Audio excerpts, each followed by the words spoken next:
宁波地铁又传来了振奋人心的好消息，宁波市民有福了，那就是这个清明节期间，宁波地铁又可以免费乘坐了。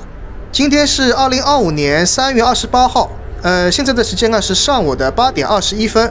那这个视频我们就来看一下今天宁波地铁的现状怎么样。现在正值上班的高峰期，现在我的位置是在2号线和4号线的换乘通道，我要穿过这一条换乘通道到前方去坐2号线。这次宁波地铁免费时间是4月4号到4月6号3天，刚好是清明假期。其中4月4号、4月5号运营时间都提前了，6号实行双休日运行图。好的，2号线已经来了，我准备上车坐2站到鼓楼去换乘1号线。我记得好像在去年清明假期宁波地铁也是免费的，今年又延续下来了。不但给清明假期期间有扫墓任务的市民提供了出行方便，与此同时为没有扫墓任务的市民也提供了出行的方便。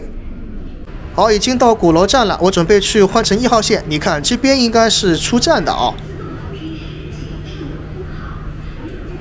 如果要去换乘1号线的话呢，从这边走到底就是换乘通道。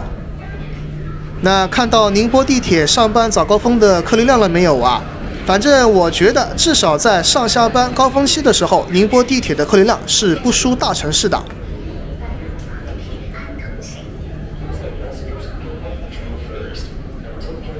那前面已经看到2号线跟1号线的换乘通道了啊，是一个楼梯的形式，往下面走就是1号线的站台了。然后呢，我准备去坐1号线，坐到樱花公园，然后呢再去换乘3号线。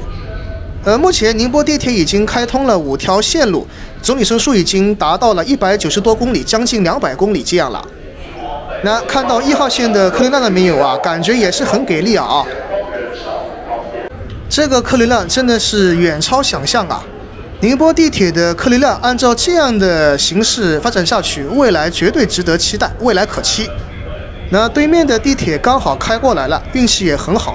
而且我感觉绝大多数的人都是在对面坐车的，因为对面可以去东门口，可以去东部新城，那边分布了很多公司。哇，这边都是人啊，我得去找一个人稍微少一点的门进去啊，不然的话呢就挤不进去了。现在看起来越来越多的市民出行会选择地铁这样的公共交通了，尤其是上班的时候因为地铁的话呢，时间可以算得很精准。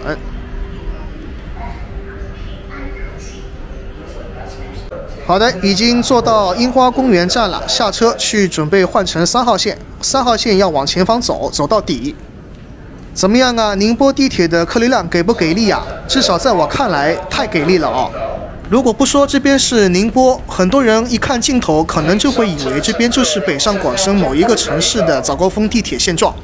与此同时，宁波还有多条地铁线路正在修建当中，这也是很有必要的。因为2024年宁波的常住人口已经达到了977万多人了，比2023年足足增加了8万人啊！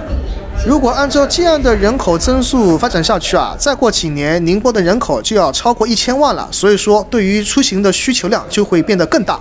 所以说建地铁不但是一件势在必行的事，同时也是一件刻不容缓的事。而且对于提升整个城市的交通出行效率跟城市的竞争力也是大有好处。最后再一次为宁波地铁点赞，清明假期免费，为市民考虑的太周到了。